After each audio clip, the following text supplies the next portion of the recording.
Yo, what's up sa inyo mga peeps at welcome back sa aking YouTube channel. And for today, ang segment natin is Ems React. So for today guys, magre-review tayo or magre-react tayo sa music video ng G22. May nag-request nito sa, hindi ko alam kung sa huling video or dun sa isang video natin, na isang Ems React natin na i-react daw natin itong G22 Papalaban performance music video. So actually kilala ko na tong G22 at mas fan ako ng G22 kaysa sa ibang girl group na dito sa P-pop. So ayun, i-react natin to at syempre bago tayo mag-umpisa, don't forget to like, comment, share at mag-subscribe. Ring natin yung notification bell para kada upload natin ma-notify kayo. At road tayo sa 5,000 subscribers. So tulungan nyo ako guys na ma-achieve natin yon. At syempre, bago tayo mag-umpisa, let's roll the intro. Let's go!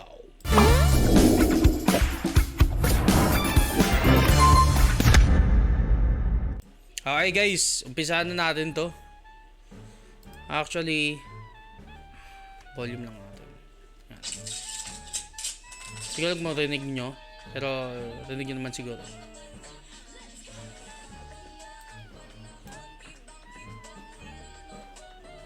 Oh, ibang-iba na raw ang panahon.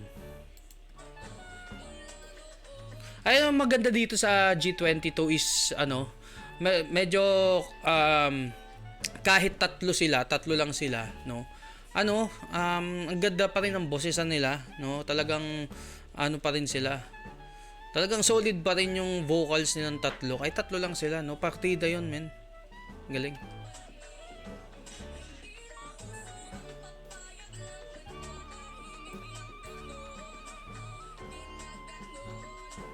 Hey. Ayun, no? Lahat sila magagaling kumanta. Feeling ko lahat din sila matataas ang boses, no? Feeling ko lang. Comment down below nga guys. Kung ano sa tingin nyo, yung strength nilang tatlo, di ba?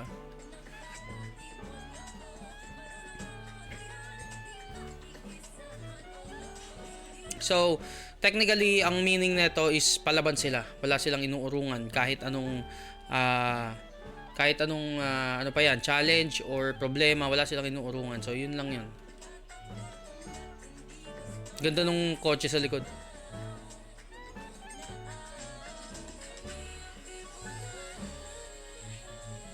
Tsaka isa rin sa sa nagustuhan ko sa G22 kaya kung bakit mas gusto ko sila is mas komplikado yung sayaw nila. Kasi doon mo makikita sa isang grupo kung komplikado yung sayaw nila, ibig sabihin magaling silang sumayaw. Dahil yun na yung pinaka-basic na alam nila. Yung maging komplikadong step, di ba? O maglabas ng komplikadong step. Tulad ng SB19, di ba? Ang hirap ng mga sayaw ng SB19. Kaya ang gagaling nila, di ba? Kumbaga, wala silang katulad dito eh. Para sa akin opinion ko, walang katulad ng SB19 at G22 dito sa Pilipinas pagdating sa P-pop. Dahil pag nakita mong sumayaw ang G22, talagang solid, para silang parang katulad nung sinasabi ko sa SB19 na parang nagda-dance contest sila. Ganun yung routine nila sa mga kanta nila.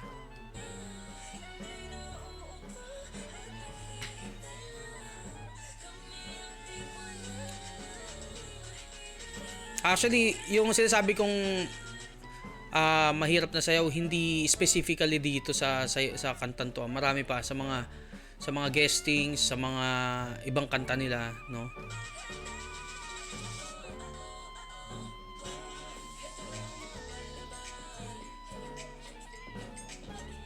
Sana maglabas sila dito ng dance break. Parap sa sa music video, ang ganda ng music video nila. Ang ganda nung napili nilang background or set, no?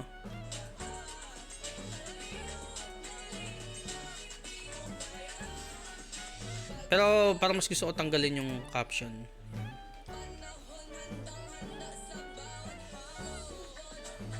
Actually, kahit yung asawa ko, ito mas gusto. Mas gusto tong G22. Ito ata leader nila. Eh, ito, tulad niya, versatile sila. No, parang SB19 din. Actually, sorry sa papareha sila sa SB19. Pero kasi yun yung nakikita kong yun yung vision ko dito sa G22 tsaka sa na para silang SB19. So, hintayin na lang natin kumbaga yung ano nila, yung time nila, no? May sarili kasi panahon yun na sila naman yung mapansin dahil real talk lang, no, hindi masyadong napapansin ng G22, hindi tulad ng ibang girl group na isang ganun lang napansin na agad sila, diba? Sumikat na. Pero feeling ko deserve ng G22 yun na mapansin talaga. Ang ganda rin niya,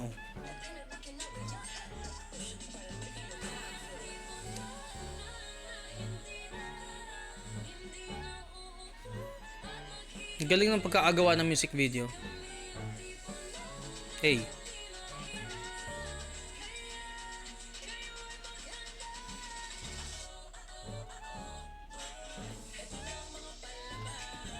Tsaka may angas sila, no? Kung napapansin nyo sa kada step, sa kada sayaw nila, may angas sila. Yun yung isa sa talaga sa pwedeng maging key ingredients ng isang P-pop group para mapansin hanggang sa ibang bansa is yung angas.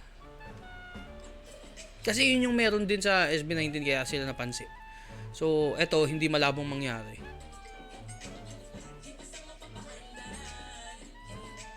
Hindi lang sila nagpapabebe, nagpapakyut.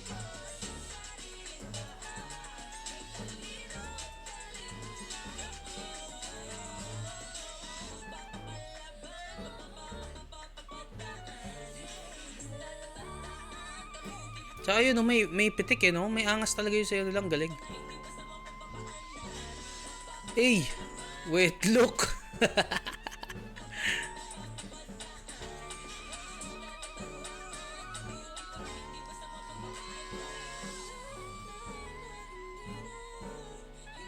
Ganda ng ano nila, ng anong tawag dito, yung mukha nila sa camera. Ayun anong tawag doon? Comment down below nga, nakalimutan ko. Yung kuha nila sa camera, anong tawag doon? Nakalimutan ko, comment down below nga, guys.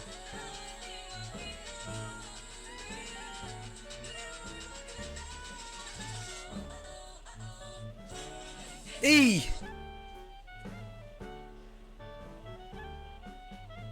Grabe yun.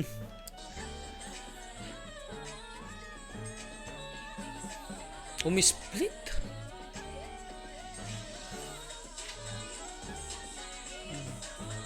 Grabe. Wet looks.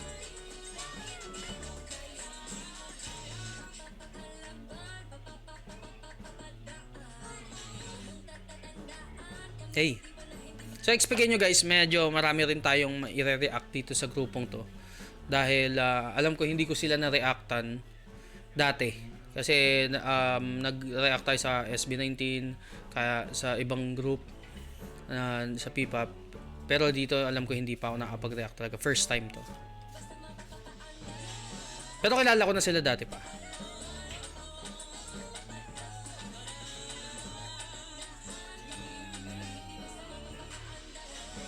Hey. Ganda. Ganda ng logo nila. So, ayun. Grabe yun. Intense. So, ayun guys. Ano masasabi nyo dun sa music video nila ng Papapapalaban? Comment down below guys at babasahin natin yan. At syempre, maraming salamat sa nanood ng MC Axe. At ayun, sana ma-follow nyo rin guys ang page namin. Wait lang, anuhin lang natin guys. Ipa-plug ko lang kasi sayang naman kung hindi ko ipa-plug, di ba? Yung page ng aming banda na Art Rhythm, no? Dahil malaking bagay sa amin ang magkaroon, ang ma-plug at ma-promote sa inyo. Ayan, ang page namin na Art Rhythm. Ito ang banda ko ngayon. Alam ko, ayun, nag-rap tayo, nagigitara tayo. So, Yan, pa-plug ko na rin, Art Rhythm, pa-like and follow guys. At syempre, don't forget to like, comment, share at mag-subscribe dito sa ating YouTube channel. Yan. At yun, para ma-update din kayo sa lahat ng happenings at lahat ng reaction video natin guys. At yun, maraming salamat sa mga nanood at hanggang sa muli, kitang-kita tayo sa ating kita-kita tayo, no? Kita-kits tayo sa mga susunod na vlog. At have a good day, babush, peace, and don't forget to pray. God bless.